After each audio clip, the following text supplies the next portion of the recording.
Hello friends, welcome to exam time. आज हम GK के टॉप 30 एमसीक्यू लेकर आए हैं जो कि सारे एग्ज़ाम के लिए मोस्ट इम्पोर्टेंट है। किसी भी एग्ज़ाम की आप तैयारी कर रहे हैं तो ये क्लास आपके लिए इम्पोर्टेंट है और इसमें जितने भी प्रश्न हैं वो अति महत्वपूर्ण हैं जो कि बार बार एग्ज़ाम में पूछे जाते हैं। चलिए शुरू करते हैं क्लास को। आज का पहला क्वेश्चन है, समुद्रगुप्त का दरबारी कवि कौन थे? इसका ऑप्शन आपका है चाणक्य, हरिसेन, कालिदास या इनमें से कोई नहीं। तो इनके दरबारी कवि थे समुद्रगुप्त का हरिसेन थे। ठीक है, याद रखिएगा। चलिए नेक्स्ट देखते हैं, साइमन गो बैक का नारा किसने दिया? आपका ऑप्शन है बाल गंगाधर तिलक, महात्मा गांधी, जवाहरलाल नेहरू या फिर यूसुफ मेहर अली। तो साइमन गो बैक का नारा किसने दिया था? यूसुफ मेहर अली ने दिया था। ठीक है, याद रखिएगा। मोस्ट इंपॉर्टेंट क्वेश्चन, ये सब क्वेश्चन आपका एग्जाम में पूछे जाएंगे। ठीक है, सवाना घास का मैदान कहाँ पाए जाते हैं? ऑप्शन आपका अर्जेंटीना में, ऑस्ट्रेलिया में, अफ्रीका में या फिर अमेरिका में। तो सवाना घास का मैदान आपका कहाँ मिलता है? ये अफ्रीका मिलते हैं। ठीक है, अफ्रीका में मिलते हैं सवाना घास। ठीक है, याद रखिएगा। चलिए नेक्स्ट देख लेते हैं। प्रश्न संख्या 4 आपका बोल रहा है, फोबोस और डिमोस किसके उपग्रह हैं? किसके उपग्रह हैं? आपका ऑप्शन है शुक्र के, शनि के, बृहस्पति के या फिर मंगल के। फोबोस और डिमोस आपके मंगल के उपग्रह हैं। ठीक है, इसको याद रखिए। चलिए नेक्स्ट देखते हैं। मोस्ट इम्पोर्टेंट क्वेश्चन ये है, विल्ली विल्ली पवने या हवा कहाँ पाई जाती है? मतलब बिल्ली बिल्ली पवने हवा जो चलती है वो कहाँ पर चलती है? ठीक है, ऑप्शन आपका है सारा मरुस्थल में या फिर संयुक्त राष्ट्र अमेरिका में या फिर ऑस्ट्रेलिया में या फिर फ्रांस में। तो बिल्ली बिल्ली पवने आपका ऑस्ट्रेलिया में चलती है। ठीक है, याद रखिएगा। चलिए नेक्स्ट क्वेश्चन आपका प्रश्न संख्या 6 बोल रहा है, राष्ट्रीय खेल दिवस कब मनाया जाता है? ऑप्शन है 19 अगस्त को, 29 सितंबर को, 29 अगस्त को या फिर 29 जुलाई को। खेल दिवस आपका कब मनाया जाता है? 29 अगस्त को मनाया जाता है। ठीक है, राष्ट्रीय खेल दिवस 29 अगस्त को मनाया जाता है, याद रखिएगा। चलिए नेक्स्ट देखते हैं, पेनल्टी किक किस खेल से संबंधित है? आपका ऑप्शन है क्रिकेट से, हॉकी से, फुटबॉल से या फिर बास्केटबॉल से। पेनल्टी किक किससे संबंधित है? ये फुटबॉल से संबंधित है। ठीक है, पेनल्टी किक फुटबॉल से संबंधित है। चलिए नेक्स्ट क्वेश्चन देखते हैं, किस वायसराय के शासनकाल में पहला कारखाना अधिनियम पारित किया गया? वो कौन सा वायसराय था बताना है आपको। ऑप्शन है Lord Lytton, Lord Canning, Lord Ripon या फिर लॉर्ड डफरिन। Lord Dufferin. तो आपका क्या होगा आंसर? आंसर होगा लॉर्ड रिपन के समय में कारखाना अधिनियम पारित किया गया था। ठीक है, 1881 में किया गया था। ठीक है, उसको भी याद रखिएगा। चलिए नेक्स्ट देखते हैं। प्रश्न संख्या 9 आपका है, 1 रुपये का सिक्कों का निर्गमन कौन करता है? ऑप्शन है आरबीआई, केंद्र सरकार, वित्त मंत्रालय या फिर राज्य सरकार। 1 रुपये का सिक्कों का निर्गमन आपका करता है वित्त मंत्रालय। ठीक है, इसको भी याद रखिए, ये भी क्वेश्चन बहुत बार पूछा जाता है। नेक्स्ट क्वेश्चन आपका है, प्रश्न संख्या 10 में आपसे पूछ रहा है, मोहिनी अट्टम, मोहिनी अट्टम किस राज्य का एक शास्त्रीय नृत्य है? ऑप्शन है आपका तमिलनाडु, केरल, कर्नाटक या फिर उत्तर प्रदेश। तो मोहिनी अट्टम कहाँ की है शास्त्रीय नृत्य? ये है केरल की। ठीक है, इसको याद रखिए। चलिए नेक्स्ट देख लेते हैं, अंतिम पेशवा शासक कौन थे? ऑप्शन आपका है बाजीराव प्रथम, बालाजी, संभाजीराव या फिर बाजीराव द्वितीय। कौन थे? अंतिम पेशवा शासक थे बाजीराव द्वितीय। ठीक है, इसको याद रखिएगा।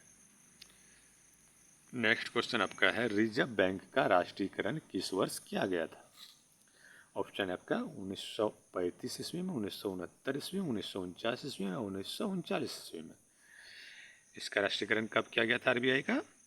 1949 ईस्वी में किया गया था। ठीक है, और डेट भी याद रखिएगा, 1 जनवरी को किया गया था। ठीक है, चलिए नेक्स्ट देख लेते हैं। 13 नंबर प्रश्न आपका कह रहा है, पुस्तक मीन कैंप के लेखक कौन है? ऑप्शन आपका जेम्स मिल, सुभाष चंद्र बोस या फिर एडोल्फ हिटलर या मोंटेस्क्यू। मीन कैंप के लेखक है हिटलर। ठीक है, याद रखिएगा। चलिए नेक्स्ट देखते हैं, नील दर्पण किसकी रचना है? ऑप्शन है बाणभट्ट की, अली बंधु की, या फिर दीनबंधु मित्र के, या अलबरूनी की। नील दर्पण किसकी रचना है? दीनबंधु मित्र की रचना है नील दर्पण। ठीक है, चलिए 15 नंबर प्रश्न का उत्तर दीजिए आप। भारत में प्रथम स्वर्ण मुद्राएं किसने चलाया था? मोस्ट इंपॉर्टेंट क्वेश्चन है। ऑप्शन आपका ईरानियों ने, अरबियों ने, यूनानियों ने, या फिर तुर्कों ने। किसने चलाया था स्वर्ण मुद्राएं? ये यूनानियों ने चलाया था। ठीक है, इसको याद रखिएगा। चलिए नेक्स्ट देख लेते हैं, 16 नंबर प्रश्न का आंसर दीजिए। मंडल कमीशन किस प्रधानमंत्री के कार्यकाल में लागू हुआ? ऑप्शन आपका मोरारजी देसाई, चौधरी चरण सिंह, विश्वनाथ प्रताप सिंह, या फिर चंद्रशेखर। तो मंडल कमीशन कब लागू हुआ था, किसके काल में? ये लागू हुआ था विश्वनाथ प्रताप सिंह के समय में, जिसे क्या कहा जाता है, वीपी सिंह के नाम से जाना जाता है। ठीक है, चलिए नेक्स्ट देखते हैं, 17 नंबर प्रश्न कर रहा है, फतेहपुर सीकरी का निर्माण किसने करवाया था? आपका ऑप्शन है औरंगजेब ने, शाहजहां ने, जहांगीर ने, या फिर अकबर ने। तो फतेहपुर सीकरी का निर्माण अकबर ने करवाया था। ठीक है, चलिए नेक्स्ट देखते हैं, 18 नंबर प्रश्न आपसे पूछ रहा है, वियना सम्मेलन किस देश में हुआ था? ऑप्शन है फ्रांस में, रूस में, जर्मनी में, या फिर ऑस्ट्रिया में। वियना सम्मेलन ऑस्ट्रिया में हुआ था। ठीक है, इसको याद रखिएगा। नेक्स्ट आपका क्वेश्चन है, द इंडियन स्ट्रगल पुस्तक, most important, the Indian struggle पुस्तक किसकी है? ऑप्शन है महात्मा गांधी की, जवाहरलाल नेहरू की, लाजपत राय की, या फिर सुभाष चंद्र बोस की। तो द इंडियन स्ट्रगल पुस्तक है सुभाष चंद्र बोस की। ठीक है, इसको याद रखिएगा। 20 नंबर प्रश्न का आंसर दीजिए, भारत का सबसे लंबा बांध कौन सा है? ऑप्शन है भाखड़ा बांध, नागार्जुन बांध, इंदिरा सागर बांध, या फिर हीराकुंड बांध। तो सबसे लंबा बांध कौन सा है? यह है हीराकुंड बांध। ठीक है, याद रखिएगा। नेक्स्ट क्वेश्चन है आपका, ड्यूटीज ऑफ मैन नामक पुस्तक किसकी है? ड्यूटीज ऑफ मैन पुस्तक का नाम याद रखिए। ड्यूटीज ऑफ मैन नामक पुस्तक किसने लिखी थी? ऑप्शन आपका काबूर, गेरिबाल्डी, मेजनी, या फिर गिवर्टी। तो ड्यूटीज ऑफ मैन पुस्तक है मेजनी की। ठीक है, इसको याद रखिएगा। चलिए नेक्स्ट देखते हैं, आपका 22 नंबर प्रश्न आपका पूछ रहा है, किसके शासन में महिलाओं को उच्च पदों पर नियुक्त किया जाता था? किसके प्रशासन काल में होना चाहिए? ठीक है, तो पाल शासन काल में, या फिर चोल, या फिर प्रतिहार, या फिर चालुक्य। तो महिलाओं को उच्च पदों पर चोल प्रशासन के समय में नियुक्त किया जाता था। ठीक है, इसको याद रखिएगा। चलिए नेक्स्ट देख लेते हैं, भारत से दासों के निर्यात पर किस सुल्तान ने प्रतिबंध लगाया था? आपका ऑप्शन है मोहम्मद तुगलक ने, अलाउद्दीन खिलजी ने, फिरोज तुगलक ने, या फिर सिकंदर लोदी ने। तो दासों के निर्यात पर प्रतिबंध लगाया था आपका फिरोज तुगलक ने। ठीक है, ठीक, इसको याद रखिएगा। चलिए नेक्स्ट देख लेते हैं, 24 नंबर प्रश्न है, धुरी राष्ट्र में शामिल थे, कौन कौन शामिल थे आपको बताना है? ऑस्ट्रिया, हंगरी, बुल्गारिया, या फिर ये सभी ही धुरी राष्ट्र में शामिल थे। ठीक है, 25 नंबर प्रश्न का आंसर दीजिए आप।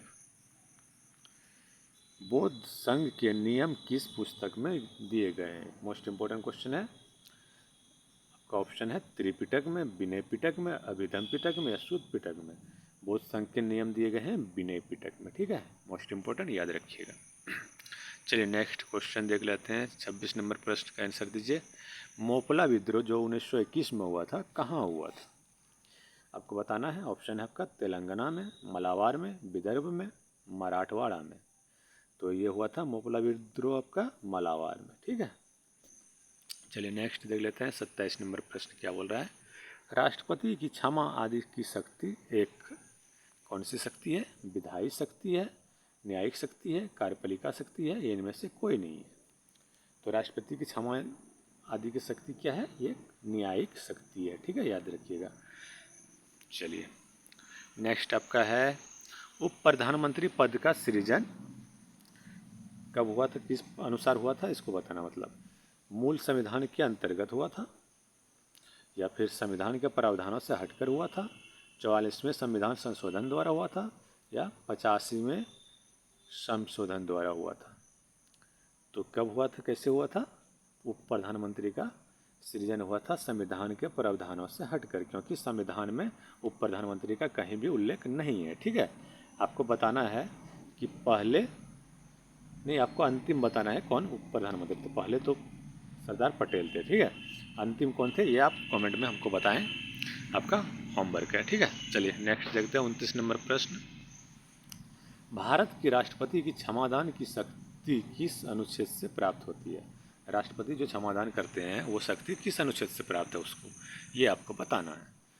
ऑप्शन आपका अनुच्छेद 72, अनुच्छेद 71, अनुच्छेद 73 या फिर अनुच्छेद 74। तो राष्ट्रपति को क्षमादान की शक्ति अनुच्छेद 72 के तहत प्राप्त है, ठीक है, याद रखिएगा। आज का अंतिम प्रश्न है आपका, द्वैध शासन प्रणाली की शुरुआत किस अधिनियम से हुई थी? ऑप्शन आपका है भारतीय परिषद अधिनियम 1909, भारतीय सरकार अधिनियम 1919, भारतीय सरकार अधिनियम 1935 या फिर स्वतंत्रता अधिनियम 1947। तो द्वैध शासन प्रणाली का आरंभ हुआ था आपका भारतीय सरकार अधिनियम 1919 में, ठीक है। सारे मोस्ट इम्पोर्टेंट क्वेश्चन आज मैंने डील कर लिए।